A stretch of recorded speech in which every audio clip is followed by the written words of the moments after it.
Hello there, and welcome to our podcast. I'm Matt, And I'm Joe, and this and is this is Queers with Queers Queries. with Queries. Oh, okay, we were not in sync. That's okay. Let's sync it up in post production. You know what? Just keep powering on. That's the charm. Yeah, yeah, let's do that. I'm it's sure if it's the we're charm. gonna get it right in one of the episodes, so this will be Maybe, fine. maybe. We were like, if we vibe hard enough, surely we'll get it right. No. No, No. and I mean Sorry, we're not on a today. Skype call. It's harder. What am I talking about? Skype. Skype is like, I don't understand Skype. It had like a decade of like a head start over Zoom, and people still be using Zoom for their video conferences over Skype. Poor Skype. Honestly, but then also, is anyone actually paying for Zoom Premium? Like, I mean, like, organizations pay for it. Uni pays for it, so I just use it. yeah, right. Okay, that's how I get it. I've been so lost with Zoom. I don't know. I'm still just trying to smush in 40-minute sessions, but anyway, I think Messenger's the way to go. Mm. Anyway, so we wanted to make this podcast because we are still in quarantine here in Victoria, and we are two queers with questions. So we were like, let's make a podcast about this because that is the least queer thing to do. That is the most straight white man thing to do. Um, Oh my god! But honestly, podcast, yes, so exciting. And I love the sound of my own voice. I don't know about you, Joseph, but oh, Bish, during the tests, I was like, oh my god, like, should I change something about my voice? And I was like, no, I like my voice. Let's keep it. I had set out like 2 hours before we started recording just to like write down my ideas about the stuff we're going to talk about today. But instead, I was just singing Legally Blonde into my microphone, and it was not good. Bish, you had your microphone booted up and ready to go 2 hours in advance, and you still had technical issues. Okay. I mean, yeah. Well, I got very distracted. It was fun, and then yeah. Now, what I'm interested to see is because we both have generic twink voice. If anyone listening can like tell who we are without looking at us, surely they can, right? Surely. Yeah, absolutely. This is like, is this voice put on, or should I speak more like this? I don't know. I mean, like, just do what feels natural. Like, here's the thing with that. I feel like we're going completely off topic, but, like, anyway, with that, like, I mean, people say that some people have, like, fake voices with certain people. I'm like, that's not true, because the way that we act and the way that we speak is naturally contextual. It's not like they're consciously being fake. Like, you know, when you have to pick up the phone and it's like some official shit, you gotta have your white person voice on. Like, you're already white. I am not already white. When somebody gives me a call, I have to put on my white voice. Like, you know, the real, like, nice, like, formal voice. That one. Let me hear this white voice now. Okay, well, hold on. Hello. Why don't you call me and tell me what you're calling about, and I'll use my white voice. Okay, all right. What am I gonna call that? All right. Ring ring. Hello. Is this Joseph? Hi, yeah, it is. What can I do for you today? Hi, Joseph. This is wonderful. I'm calling from Telstra. We sent you a replacement phone last week, but you haven't sent back your faulty unit. I'm gonna need to get that back. Is that okay if you could send that? I'm afraid that I haven't received anything, but feel free to call me back when when you've checked your. No, I'm kidding. It was very uncomfortable just then because I feel like I have two white voices. So then I was like, oh god, which white voice do I do? So when it is like beneficial to me to sound as straight as possible, I have a different one, like from my normal white voice, like. You know what I mean when you're like, oh, okay, this person sounds like, or like this person, I know this person, or I know this type of person, and I gotta sound straighter. Yes, I noticed myself just deepening my voice around straight guys all the time, I'm like, what are they gonna think of me? Like me at work. Oh my god, I do not talk like this. And then, I work at like a online, just in customer service, and so I'm calling customers every day. And if a woman picks up the phone, look, I'll be like, hey girlfriend. But Ooh, be that a okay. 50-year-old man, I'm like, hello, yep, I need you to do this for me, thanks. This must be why all the guys who work in tech support have these really low monotoned voices, kind of like this, because they're hiding their generic twink voices so that they sound straighter. Yeah. I mean, like, it's so bad. I guess I want to be taken seriously, which Yeah, is no. sad that I feel like my twink voice cannot be taken seriously. Mm. But of course it can. Right.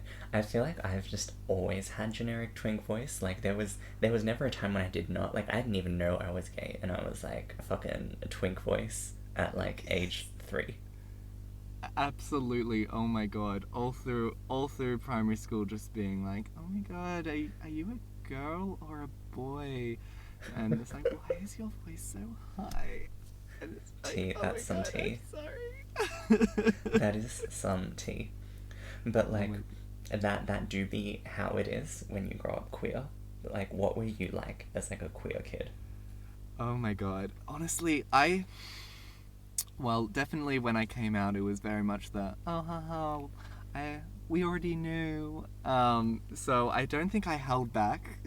Mm. Had the twink voice. We hung around with the girls all the time, and very theatrical, performative. Um, yeah. What about you, Joseph? Love that. I mean like I don't think I ever really held back about it, but at the same Yeah. time, it was just something that we just never discussed. Um, but like as a kid, I was like, I'm like when my parents found out, they were like shook, and I was like, yo, couldn't tell, like bitch, I was like 6 years old in the house stomping around in my mum's like high heels like playing teacher with my sister, and whenever I was the teacher I put on my mum's high heels. It was like that was That the is shit. That is brilliant. Oh my god. See, no, my mum asked me if I was gay. She really took that away from me. I'll Wow. decide, mum. But no, I think like yeah, it was pretty clear, and it was always the question of alright, when is he gonna do it? When's he gonna do it? Because yeah, I was going off to drama class, um, dressed as what Brittany the checkout chick, in my sister's dress and her heels. Um, I remember I had Brittany was my alter ego at school, and I'd be like to my girly friends, I'm like, all right guys, I'm Brittany today. But like honestly, I feel like this is actually a thing with like kids who grow up very queer or very gay. Um, there's almost this kind of like alter ego kind of like distancing from it almost, like at least at the start, like not consciously distancing from it, but I feel like the kind of feeling of irony and like I'm doing it for laughs, especially if you're doing it for like drama class or whatever, it gives you permission to kind of act that way and like to explore that part of yourself. Absolutely. Which is what, because when I, yeah, where if like I, I full up, put on a wig, in a dress, went to drama class, and my dad took me to those classes. In fact, like he ran the classes as well, and I That is wasn't so nervous cute. to do that. It felt like a performance. It felt like something that was other than myself. That is Um, so cute. I love that. oh my god, it was such a fun time. Mm. But I mean, what's changed? I'll still put on a wig. But like I feel like I don't know, it's almost in my experience, it's like people knew I was gay before I knew I was gay. Like Yes, like absolutely. like bish, we are just like we just do not act the same way that straight guys acted as kids. Like that Mm. shit. Mm. Like what are some straight guy things that they used to do? Footy cards. My sister was doing footy cards, and I was like, no thanks. Like, I honestly don't understand, like, what was the point of it? They would, like, throw it on the ground and see how it flipped or something. I don't even... Mm. And they, Oh like, my stats god. on it. Yeah, my mum would always take me to the boys' aisle and be like, "Okay, what do you want?" And I'd be like, I don't like anything here." And she'd be like, "Oh, you're so hard to buy for."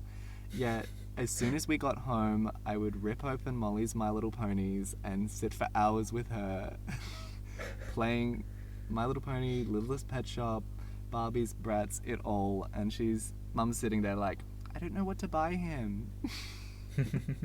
I mean, like, it do be like that. Like, I remember my sister had one of those, like, Bratz heads that you could style the hair on. Like, you know, the one that I'm talking about, like, just the Oh, bust. absolutely. Yeah. So she wouldn't let me play with it, but whenever she wasn't around, I would just be like, haha, I'm gonna style her hair now. Never cut it or anything. But, like, also my parents, like, fully tried to get me, like, more mask toys, like the Power Rangers figurines. Oh, Except, gross. like, instead of fighting with them, I would, like, put them into bed, and, like, I would make, like, little blankets out of, like, tissues for them, and then, like, because they had, like, those detachable limbs, so, like, I don't know, like, if I accidentally, like, detached a limb, I would, like, put it in bed with the limb, like, I don't know, fucking somewhere next to it, like, wrapped up in a little tissue as, like, a blanket. I don't know, it was, I was a weird kid.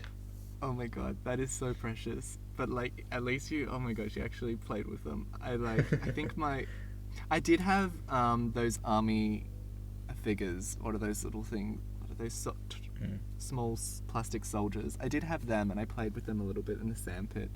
Um, but otherwise, no, it was mainly the My Little Pony and Shrek. Do you remember that?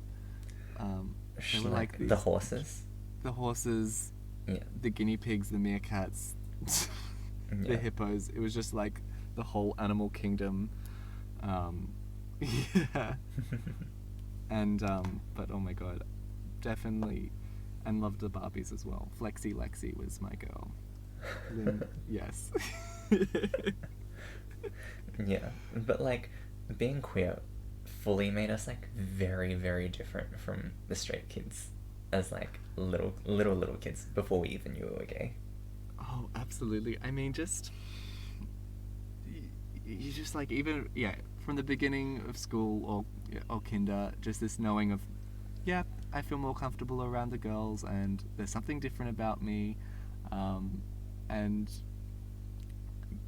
I don't, yeah, but not knowing what that meant. And is Mm. this something to do with gender? Is this something to do with sexuality?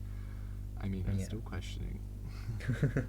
I mean, like, I mean, like, growing up queer though, like, being different, I feel like, honestly, like, especially in high school, like, thank God for, like, straight female allies. Oh, absolutely. Like, like, they like, you know what I'm talking about, like, they were the friends, your only friends in high school, like, just, like, a bunch of girls. Yes, oh my god. I just remember I changed schools a couple times, and like on the first orientation day, they'd pair you up with some guy to take you around the school and hang out with, for your first Yeah. recess. And you would And be then like, like, why do I not relate to you? Please give me a female, like, friend to show me around the school. I don't relate to this one. Please take it ex- back. Take him back. oh my god. And you would just like hang out with him for like two minutes at the start of recess, and just like slowly ditch him, and then I would just like find a group of girls and go up to them like, "Hi. Will you accept me?" You see, at the very start of high school, I was determined not to be, like, a weirdo or, like, different in any way. I was like, I wanna see how it feels to be normal. Oh my So god. I was, like, fully determined to, like, make my first set of friends guys. Oh my god. Yes. Now here's what I found. One, they are not that bad. Um, like, honestly, I feel like now at our age, straight guys are like, they're chill, they're alright, but we'll get into that. But, like, one, they were actually, like, fine. They weren't, like, nasty or anything. And two, like, it almost feels like, I don't know, guys are like, with girls, it's like you bond over literally anything. Like you bond over just talking to them. With guys, it's all about shared interests. Oh, So you're right. originally, I made friends with them because we all played games, and then as we got older, my parents were like, "No games for you," because Asian tiger parents, right? So like, no games for you. And then as soon as I stopped playing games, like I just found less and less to talk about with them, um, because all they ever talked about was literally games. That was like the main like thing that bonded them together. Um, so that was fun. But like, here's the thing, like I'm still friends with them. Like I still occasionally like we do like games nights with the boys. With the boys. That Oh sounds my so god. like gross and Wait, so straight. But like but did you like hang out with them for all of year seven? um I would say, well, here's the thing. So, I was in an accelerated program where we were in the same class for like the first 4 years of high school. Right. So, like, I would pretty much like, even if I was with other friends, because like for like year 8 and onwards, I was mostly friends with girls. Like even then, I would still talk to them on a regular basis. Mm. It was funny because like our class, like most of our class anyway, would just occupy this one area of the school. So like I talked to them every day regardless. Do you know what I mean? Yeah. It was just a So matter of like who my primary friend group was. the accelerated students all stuck together. Mm. I mean, not all of us, but most of us. Yeah. I feel like well, I had it between high school and primary school. All of the people from my primary school just jumped straight across the road to the high school. Oh, So I okay. already had all my friends ready to go. So that was a pretty good transition for me.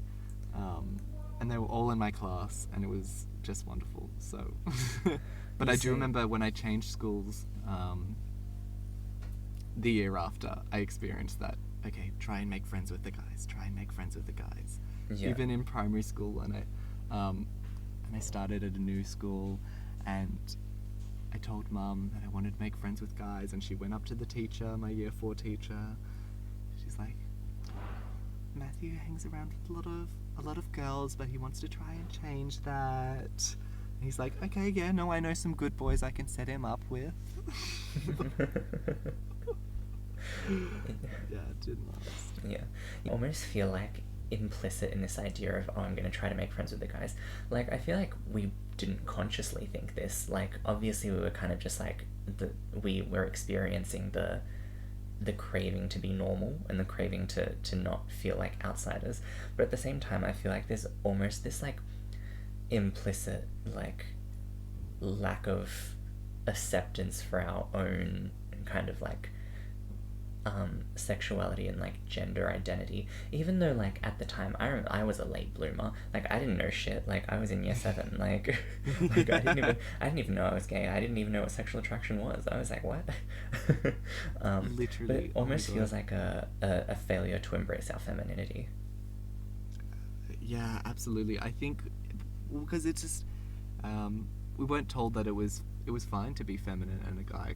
It was like, no, there's something wrong with me because I'm hanging around with the girls, and but I'm a guy, so that's wrong.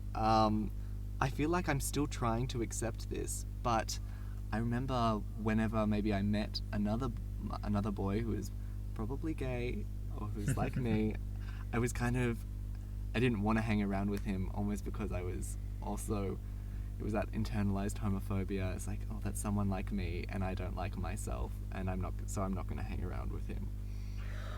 Wow. Oh my god. Okay. Yeah. I I never really had that experience. I mean, there was like one guy in high school who was like out and gay, but he was, I mean, like who I didn't like. The others I was kind of fine with. But that was because he was kind of everything that I hated about the gays. Like, like, picture this, like, shallow, annoying, like, extremely loud, which I am extremely loud now, but in a very different way. Like, he would kind of insert himself into everything that he didn't have to be in. Um, Ugh. very white. In not in the normal white way, in the fake tan white. All my friends are so white that we look like undriven snow. Sorry, driven snow? Driven snow. We live in Australia, it doesn't snow here. So white that they look like driven snow with like just a layer of just spray tan on them. Like if you look at any of his pictures on Instagram, it's literally just orange, except it's like not melanated color. It's like we sprayed our tan on. Absolutely brutal. I mean, like, hot takes. I'm sure there are, like, here's the thing. I find that when I think that about people, it is in its own way, like me prejudging them. And when I get to know them, I'm sure they're lovely, like, as most people who you actually meet and talk to actually do turn out to be. I mean, like, no one wakes up in the morning and says, I'm gonna be annoying today. But I think there was just something about him, like, we just didn't vibe. I was like, I just remember, yeah, I changed schools, and there was this boy who was very feminine, and yeah, no one knew if he was a boy or a girl. What a drama. And I was like, and he liked watching Devil Wears Prada, and we watched that for his going away party in year 5, and I was like, what is this? This guy feels like me, but seems to be more accepting of who he is before I am, and I don't know if I like this. You were like, no, I have to be the only one. Yeah, literally. It's like, no. I've just come from a school where I was the only, not gay, but quiet, young, responsible boy, as all the gays are. Right. And I was like, yeah, what is this? I had no idea about sexual attraction in year 7 either. Yeah, I still thought I was going to end up with a girl. But you knew you were different in a specific way that you could pinpoint, but you didn't know what it was. Like, you knew the way in which you were different, but you couldn't say, like, why.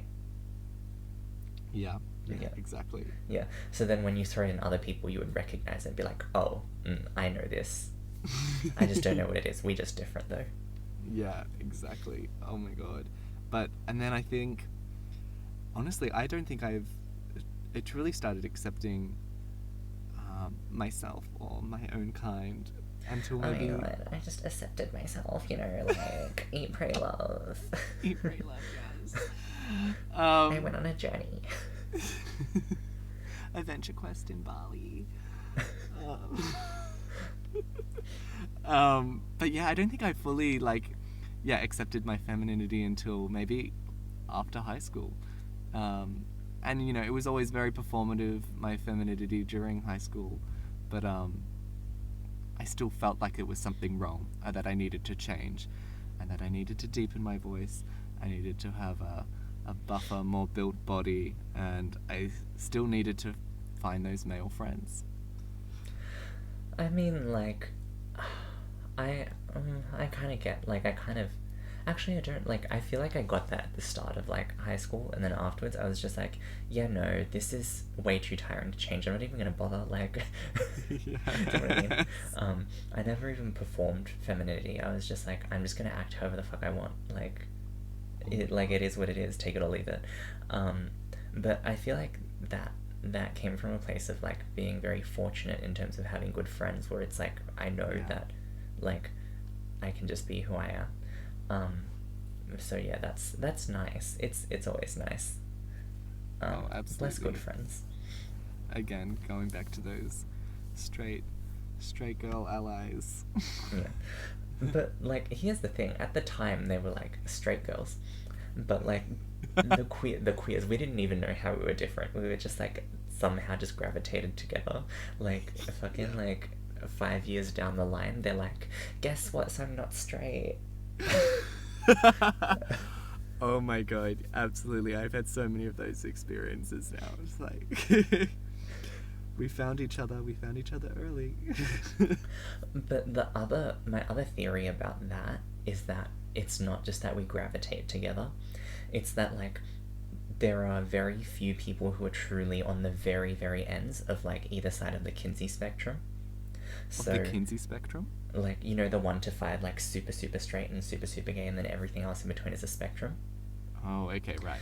So, I feel like another possible, like, my theory of how it might work that's like alternate to just like an alternative to just, oh, we all somehow knew and gravitated together.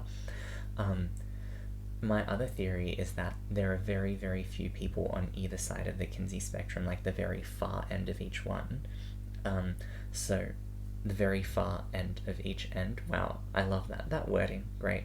um but I feel like uh so then when one person in a friend group is super queer, like the other people who aren't 100% at the end of the spectrum will be like, oh, okay, this is someone I know who is doing well and not completely fucking their lives over and still being a functional human being, a very normal human being queer. So it's not like they're not as willing to just repress it. Do you know what I mean? A little bit. It's like, Wait. if you were like not super, super straight, if you had like the tiniest bit of like same sex attraction, but then you had a gay friend, you'd probably be less likely to repress that attraction because out of like a feeling of like the unknown and like this feeling of like not wanting to be different because you already know someone who's like that and it doesn't feel as alien to you. Yeah, that's true. But almost, I guess it's the other way, because when you're. I mean, for them, the gays hanging around with all the straights, you're just going to suppress it. I don't know. I mean, there are plenty of people who are like that. There are plenty of gays who hang out with the straights growing up and then end up suppressing it for a very long time. Yeah, I mean, but now that I reflect, I was definitely, yeah, I was definitely hanging around, well, with lots of different groups, but definitely a lot of my time with the queer groups, and well before any of us had come out, you just are able to drop comments about maybe a sexual preference, and yeah, it would just feel comfortable to do that. But like, what a great world we live in now, where it's like, I don't know, where it's like back then it used to be like, oh, like if I like disclose anything about like my sexuality, like will I be completely like ostracized? And now when people enter a room, they sit in a circle and they're like, okay, so introduce yourself, your name, your age, and your pronouns. Like, I love that. I love it so much as well. It's yeah. Um. Oh my god. But like honestly, needs to be happening more. I feel like maybe it's happening a lot in uni spaces and things, but I feel like it's still not hugely common yet. Like, maybe I'm just very in those spaces, so I don't experience it as much when that's not the case. But I guess you're probably right. Like, I don't see them doing that in, like, you know, business conferences. Yeah, absolutely. I mean, I'm having a year off this year from uni, so I've just been working full time, and absolutely, I feel like it's just from comparison of being, you know, progressive uni, then back into the workplace, and it's like, pick a profile picture, cartoon figure of man, cartoon figure of woman, and I'm like, should I start the queer conversation here? should I should I talk about all the other folk? Yeah. Which Oh, which speaking of, what are your pronouns, by the way? he, him. I also use he, him. I mean, but it's honestly, weird. vibing a bit with they, them as well, maybe. Yeah. Like, honestly, like, here's the thing. Like, I just, like, live my life as a cis person because it is so easy to be a cis person. Like, do you know what I mean? Like, you don't have to Yes. explain shit to people. There's no emotional labor to being cis. Like, people don't discriminate against you when you're cis. Like, but at the same time, like, honestly, I feel like I vibe with any of the pronouns. I'm just, like, literally, like, none of them make... Like, here's the thing. I'm like, I can't tell if this is agenderism or if I'm so fiercely cisgender that it literally does not matter to me and nothing can make me feel dysphoric. Right? Oh my god. But I mean, even then, not all non-binary people feel dysphoric either. Yeah. And I feel like maybe non-binary does describe me more, but I would also go with any of the pronouns, really. Yeah. It's call me whatever. I've never felt an affinity with any gender necessarily. Yeah. Pretty much. I've always always felt different. So yeah, I'm me gender. I'm just me, you guys. Jamaican learning to be me. Oh my god, iconic. What an icon. Oh. Like, honestly, I feel so bad for Americans who haven't watched, like Summer Heights High, Jamaican Private School Girl, like that kind of like the iconic Australian like media. Yeah, Captain Kim. absolutely. They're really missing out on just our humor. It's nice, different, But unusual. Chris Lilly is still a bit problematic, but Has he done something like, oh, I guess he did like Brown Face, yeah. Jonah from Tonga, yeah. Yeah. And then I think he did blackface as well in Lunatics, which was his no. most recent one. Oh, also like pretending to be Asian. Yeah. Yeah, a bunch of different characters. It's, oh god. Yeah, no, that makes sense. Yeah. Yikes. Yeah, But he's a fun character, but I feel like he kind of straddles that line. Like, I mean, he hasn't fully been cancelled for it yet, but the same line that RuPaul used to straddle, where she was like, "I want to be able to make fun of anything, like without any kind of repercussions. If it's in the name of comedy, then we should be able to do it." oh, what a can of worms.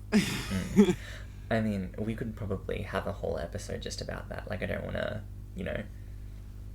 Yeah, absolutely. Write that one down, to be honest. Yeah. But oh, Yeah, that's a heavy topic. Yeah. I do. I will. Yeah, I do love Mr. G and Jamae Private School Girl. But all popular media needs to be criticized.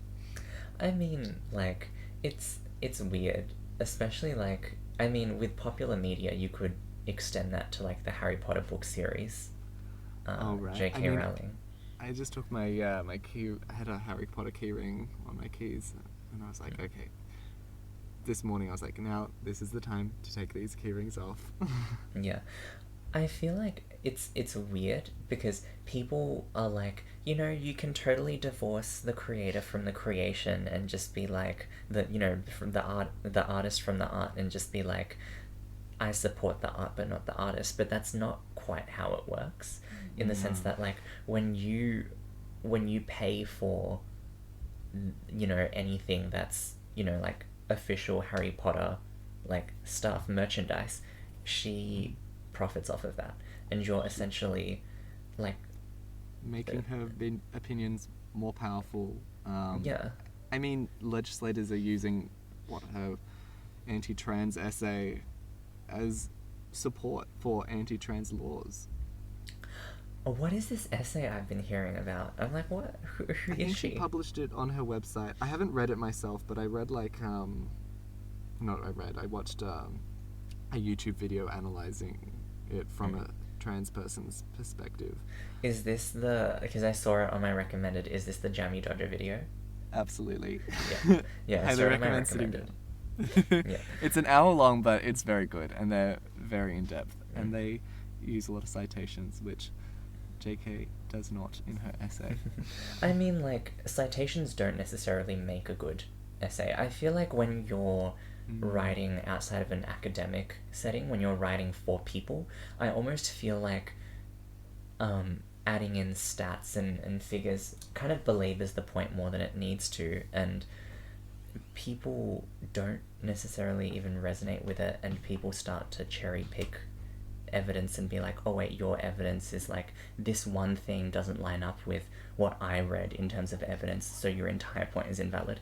Like, I feel like when you're writing outside of an academic setting and you're writing just for people, I feel like the ideas are more important than facts and figures, unless an idea rests completely on those facts and figures.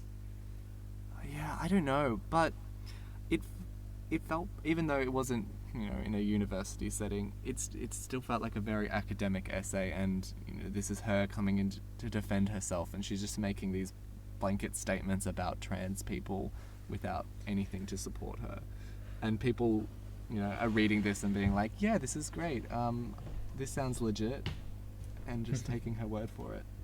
Yeah, I feel like I feel like we should have an episode where we react to this issue, or like talk about this issue, but we'd obviously want to have a guest for this who is not as fiercely cis or cis questioning as us.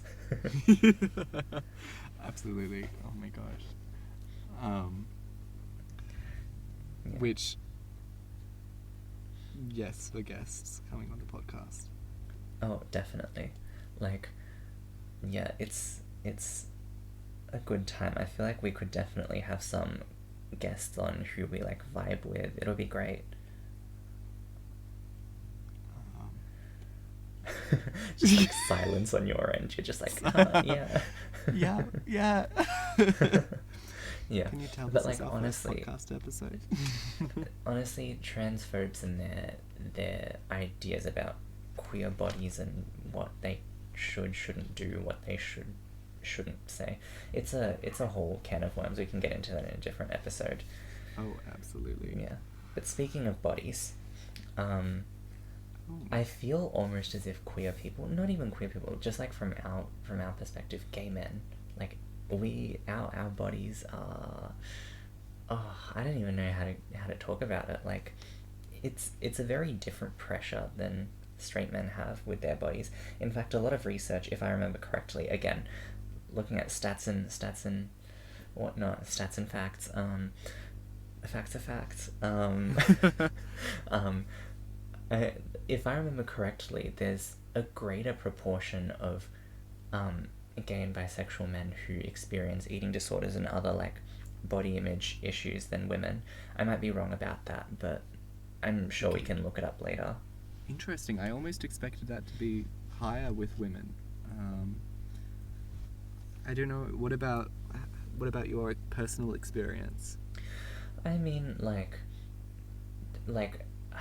I guess I care about like my body and my health, but Yeah. I've never really been in that whole like toxic, I have to have like my abs out to go to circuit parties kind of culture. Like, I just like, do you know what I mean? Oh, absolutely. Yeah. I don't think I've ever. I mean, maybe I've been like, oh yeah, I want more. I want to be more toned. I want abs and biceps. But I don't think I've ever felt much of that pressure. And maybe only like in settings like at a pool, it's just like, oh, do I have to take my shirt off? Yeah. Or I'm just gonna keep my rashie on. Yeah. I like, part of me almost feels like it's a form of compensation for like, I don't know what the proper terminology for it. There probably is some kind of proper terminology, but like almost like failed masculinity. Do you know what I mean?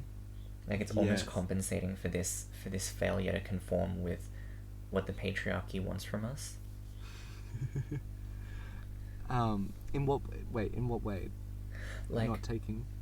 like gays are not really like the kind of people that the patriarchy is trying to raise. You know, you're born a man, and you're expected to act a certain way, and often we fail to act in that way, and we fail to fulfill the gender roles that we were given. So I almost feel like taking control of the way that your body looks and making it kind of like hyper masculine in the way that it presents is almost like a compensation mechanism. Do you know what I mean? Oh, absolutely. Because I mean, yeah, the fitness gays, they are there. They are out. Oh yeah, definitely. They're like, you know, posting in the gym mirrors. And they're like posing in the gym mirrors with their abs out, and they're like, feeling fat today, and you're like, okay, sweaty. Oh fuck!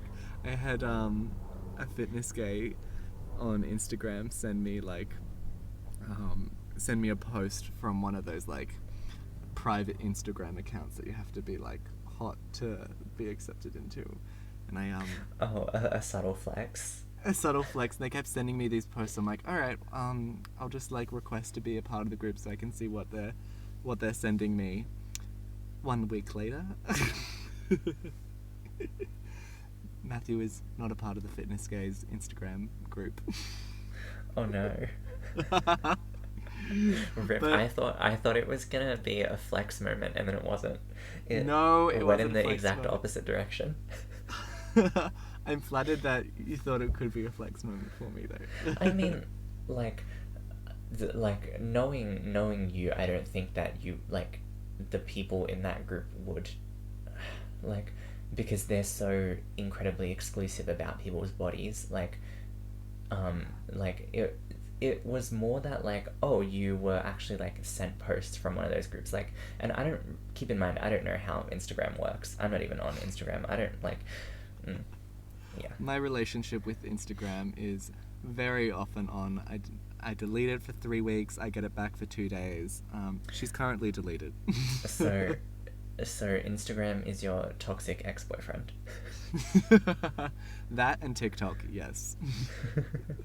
Honestly, like, so many gays are really shocked when they're like, oh, so what's your Insta? Like, we should message there. I'm like, I don't have Insta. And they're like, wait, what? Or they're like, oh, wow, old school. I love that. I'm like, like, is that like an old school thing? Is that like I don't understand the. I don't get any joy from scrolling on Instagram, though. I think Delete actually that shit. delete that shit, because I think my friend was even telling me about a survey that Instagram users of Instagram reported feeling the least happy after using it compared to other social Right. websites. Yeah. So maybe you get a little bit of joy from Facebook or TikTok and Snapchat, but Instagram was at the bottom of that list. Because really, Yikes. what is it? I don't know if I take any value from what I see on Instagram, Yeah. apart from Ms. Cracker's. What's her segment? It's like tea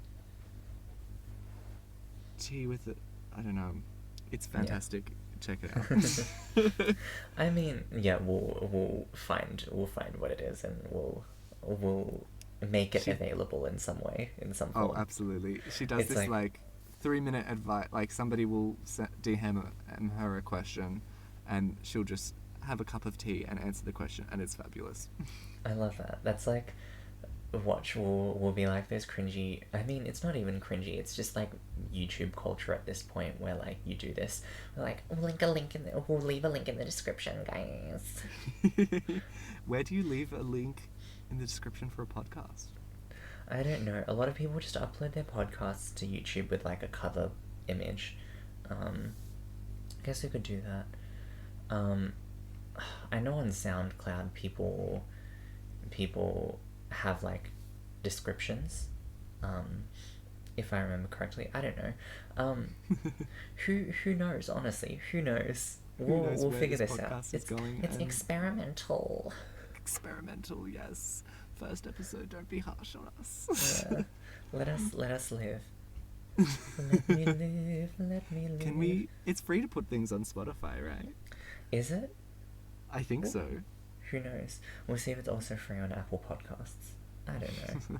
Shit's, yeah, I don't know. What are we kidding? This is going on all streaming platforms. This is going nowhere because we're gonna be too embarrassed to post it. No, jokes. I don't know about you, Joe, but my confidence is through the roof. Delusion. Convince yourself. No, disgusting. I am a performer. This is what I was born to do. And yes, I am a white gay boy with a Broadway dream. That is like universal stories, man. I'm literally like, no, Matthew, you can't want Broadway. You're just gonna be a basic gay boy. If you want to be on Broadway, pick something else. Pick something else. Cut to like 5 minutes later in the shower, belting out like all of the songs from Funny Girl. Oh my god, I haven't even seen Funny Girl. I feel so failed. Bitch, I'm not even a white gay with a Broadway dream. I'm an Asian gay with an anti-Broadway dream because Broadway is so incredibly racist towards Asians, especially Asian men. And I've seen Funny Girl. Well, my Broadway obsession only really started a year and a half ago. Okay, we're gonna get you on that. We're gonna make sure that you're educated in the ways of Broadway since you're a Broadway baby now. I am a Broadway baby. Well, why is podcasting such a male thing? Maybe we're all just more narcissistic and we're like, we gotta be heard. We're like, we don't have anyone to talk to in lockdown, so we gotta get our hot takes out there. To be honest, I don't listen to many podcasts, but the podcasts I do listen to though, women represent. Nice. The only podcast that I really watch, or listen to rather, is a Sibling Rivalry by Bob and Monet. Oh, They're so that good. sounds brilliant. Oh my god! And I still need to watch the season with Bob on. You're gonna live. I love that. Bob is just one of the all-time best winners. I mean, like, don't be acting like I spoiled it for you because you fully knew. You knew from the seasons that you've watched where they had like winners come back to do like photo shoots and shit like that. I actually didn't know that she won, but there we go, a live spoiling. That's okay. I'm not bothered if I'm spoiled a season of Drag Race because like it's been out for how long? 4 years? Wait, we're at season 12, yeah, so it'd be 4 or 5 years. Yeah, no, that's no worries at all. I mean, we're watching season 1 at the moment. I already know who won that and stuff, so it's all good. Watch, like you're doing crying faces, but yeah, I because they're only listening to us. The people will think that you're like sick. COVID-19, guys. I know. What was that? That was just sniffling. Alright, let's try this again. Why did you spoil it for me, Joseph? That's such a convincing. What the? Am I ready for Broadway yet? That blew my mind. Like, what? How do you fake cry? Hold on, you gotta teach me how to fake cry. Ooh. I have no idea. I just like you squint those eyes up. I think I'm like halfway there. Breathe out. And then you cough, like really tight, like get those tears by just scrunching. Yeah, no, those I'm just eyelids trying to together, sound like I'm crying.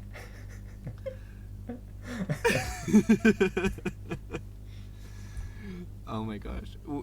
You will soon learn. Yes. I will. We can do an acting workshop when quarantine doesn't exist. When COVID's gone.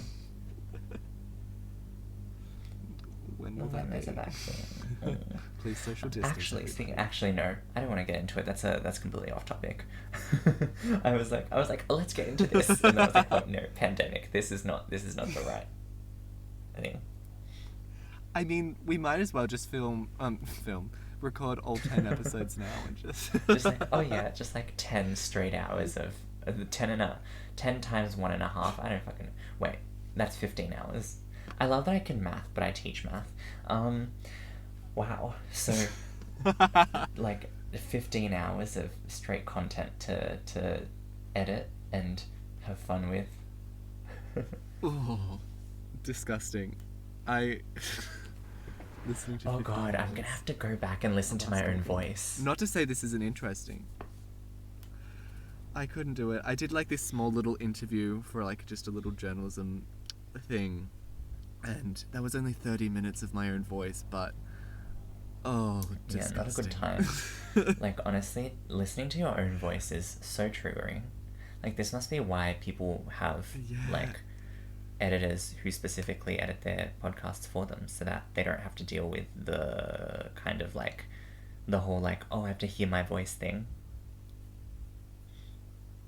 Oh, of course, right. I was thinking about that. How are we going to Do edit it this? We have to. ourselves. we have to do it ourselves and mash both our files together, pick out what's important, what's on topic. Sound effects, are we gonna do them? Are we gonna have an intro song? Oh, actually, we can't even use that. I was gonna say just the YouTube copyright free music, and then I was like, wait, but in the terms and conditions for that, you can only use it if it's on the YouTube platform. I'm fairly sure. Oh, okay. Is it? Can you can use 7 seconds of? I have Copyrighted no music? idea about 7 seconds. When I was making videos, I always kept it under 5. 5 or under. Okay. But that's just me because I tended to find that never got like a copyright claim on it. We can record our own song. I mean, we've got your voice. We've got my enthusiasm. Yikes! We're gonna need someone to write an intro song and produce it. I don't fucking know. Honestly, we can write it ourselves. Honestly, I write what if we're songs all so the time. boring that the only people who watch are gonna be like people from the US who are trying to learn an Australian accent because apparently it's really hard to do.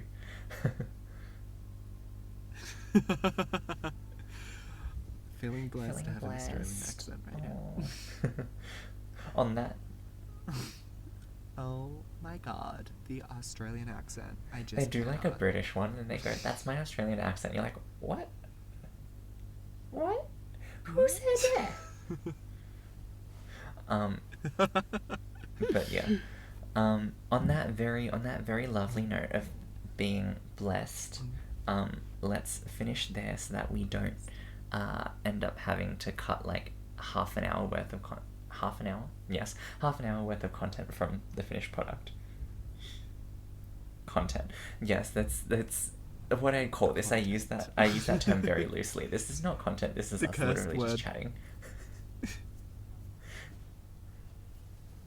Yeah. Honestly, the narcissism of No, like it's content. This is good calling shit. you and a friend chatting content. The nerve of it. Have you ever listened to Is Musical Lindsay Splendor Alice with that Lindsay violin girl? Alice and somebody else? No, she's she does like a lot of video essays on YouTube. I love about Disney. We should have a Twilight Disney episode. musicals. When the queer Just- baiting in Disney, we gotta talk about that. Oh, That's some absolutely. fucked up shit. Like just in general, Queer like the baiting in queer baiting, Disney. like Oh, what sort of queer baiting? what was it? The not necessarily even queer baiting. How would I explain it? Like queer coding of certain characters in a way that's not Right, like but not making them queer. even, I mean, yes, there's that, but it's also that it's not conducive to people's understanding of like queer narratives at all. In fact, if you look at them in historical context, a lot of them are extremely problematic. Yeah. But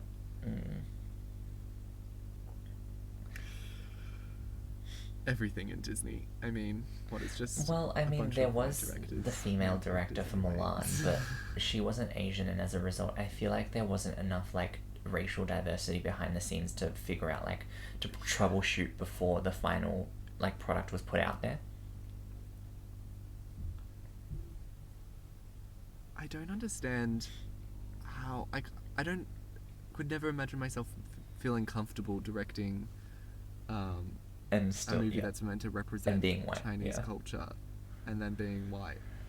I just don't understand Yeah, taking it's on not that.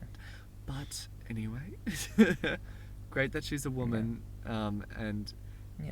yes, It really goes to Direction. show though how the pecking order is but- in Hollywood. It's like, oh, we have to give this job to a minority so that if things go south, people don't shit on us for not having a diverse, like cast and crew and like production team. And then they're like, this is a narrative about Chinese culture and Chinese people and Chinese history. I mean, not really history, it's just culture, because I'm fairly sure it's not a real story. It might be. I cannot remember.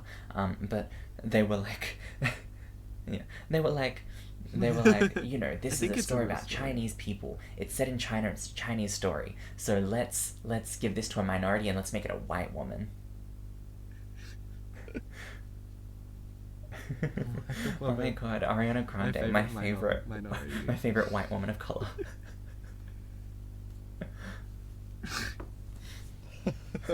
Which I When I literally told thought you. was Latino until 2 weeks ago. When I Joe mean, told like, me.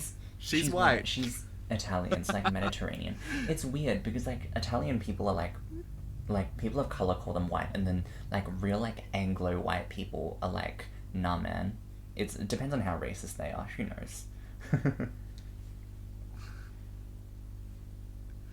Oh my god. Yeah, we I need feel to like cut we are this just gonna short. So keep on talking. yes. We need to cut this short. We're at a minute Well, a minute 22, 22, guys. Oh my god. Enjoy our 22. minute and An hour 22 seconds of 22. content.